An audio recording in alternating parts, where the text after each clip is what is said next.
وفي صحيح البخاري عن أنس رضي الله عنه أن عبد الله بن سلام بلغه مقدم النبي صلى الله عليه وسلم المدينة أي مهاجرا، فأتاه يسأله عن أشياء، يسأل النبي صلى الله عليه وسلم عن أشياء، قال إني سائلك عن ثلاث، ما أول أشراط الساعة؟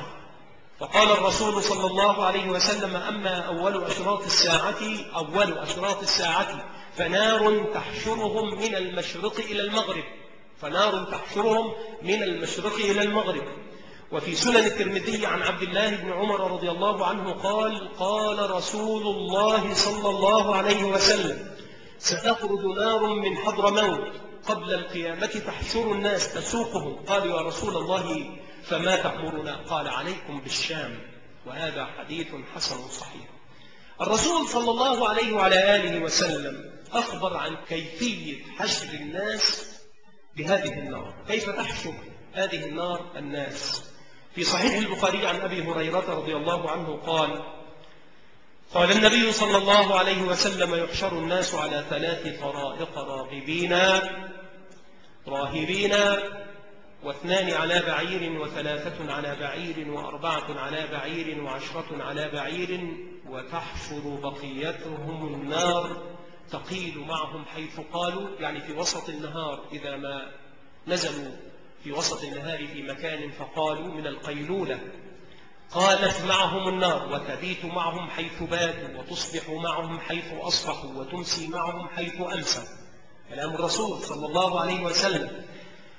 راغبين هم السابقون، وراهبين هم عامة المؤمنين. ثم يصف النبي صلى الله عليه وعلى آله وسلم حال الناس في التعاقب على البعير الواحد، 10 على بعير لكل مرحلة. يقول النبي صلى الله عليه وسلم إنكم تحشرون رجالا وركبانا وتجرون على وجوهكم هاهنا، وأومأ بيده نحو الشام صلى الله عليه وسلم، وتجرون على وجوهكم هاهنا. هذا حديث صحيح أخرجه الإمام أحمد والترمذي والحاكم في المستدرك. آخر من تحشرهم النار ذكره النبي المختار صلى الله عليه وسلم، راعيان من مزينة، قبيلة من قبائل العرب، في الحديث المتفق على صحته وهو عند أحمد عن أبي هريرة رضوان الله عليه قال سمعت رسول الله صلى الله عليه وسلم يقول يتركون المدينة على خير ما كانت لا يغشاها إلا العوافي، يريد عوافي السباع والطير، وآخر من يحشر راعيان من مزينة ينعقان بغنمهما فيجدانها وحشا، ينعقان بغنمهما فيجدانها وحشا، حتى إذا بلغ ثنية الوداع خرا على وجوههما. يقول النبي صلى الله عليه وسلم عن هذين اللذين يحشران في آخر من يحشر من الناس. الأرض التي تحشر النار الناس إليها هي بلاد الشام. ففي كتاب فضائل الشام عن أبي ذر بإسناد صحيح عن الرسول صلى الله عليه وسلم قال الشام أرض المحشر والمنشر، الشام أرض المحشر والمنشر.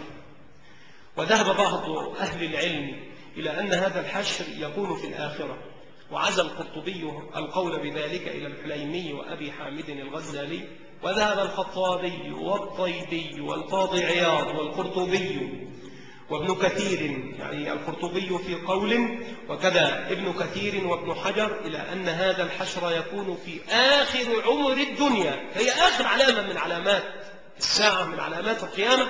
تخرج النار من حضرموت من قعر عدن من اليمن، تسوق الناس سوقا حتى الأحياء منه، حتى تنزلهم إلى أرض المحشر والمنشر كما أخبر الرسول صلى الله عليه وعلى آله وسلم. يقول ابن كثير هذه السياقات تدل على أن هذا الحشر هو حشر الموجودين في آخر الدنيا من أقطار محلة الحشر، وهي أرض الشام، وأنهم يكونون على أصناف ثلاثة. فقسم يحشرون طاعمين كاسين راكبين، وقسم يمشون تارة ويركبون أخرى، وهم يعتقبون يتناوبون على البعير الواحد كما تقدم في الصحيحين، 2 على بعير و3 على بعير و10 على بعير، يعني يعتقبونه من قلة الظهر كما تقدم. وتحشر بقيتهم النار، وهي التي تخرج من قعر عدن فتحيط بالناس من ورائهم وتسوقهم من كل جانب إلى أرض المحشر، ومن تخلف منهم أكلته، حتى تحشرنا أحيانا إلى أرض المحشر والمنشر بأرض الشام. هذا كله يكون في آخر الدنيا حتما. لما؟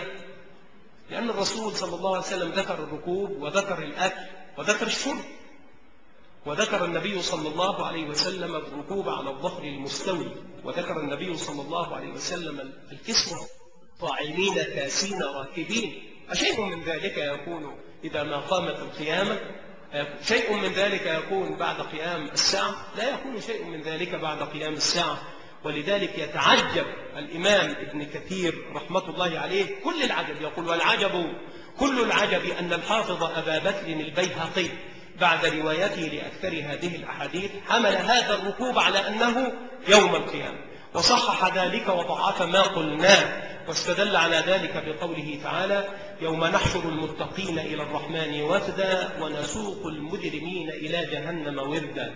وكيف يصحح ما ادعاه في تفسير الآية بالحديث وفيه إن منهم 2 على بعيد و10 على بعيد، وقد جاء التصريح فيه بقلة الظهر. وهذا لا يلتئم مع هذا، لا يكون ذلك في يوم الدين إذا ما قامت الساعة، وإنما ذلك قبلها، وهي آخر علامة من علامات الساعة الكبرى. نسأل الله أن يحيينا على الإيمان، وأن يقبضنا على الإيمان، وأن يحشرنا على الإيمان والإسلام والإحسان، وأن يجمعنا بالنبي الكريم العدنان في الفردوس الأعلى من الجنة، إنه على كل شيء قدير. وصلى الله وسلم على نبينا محمد صلى الله عليه وسلم.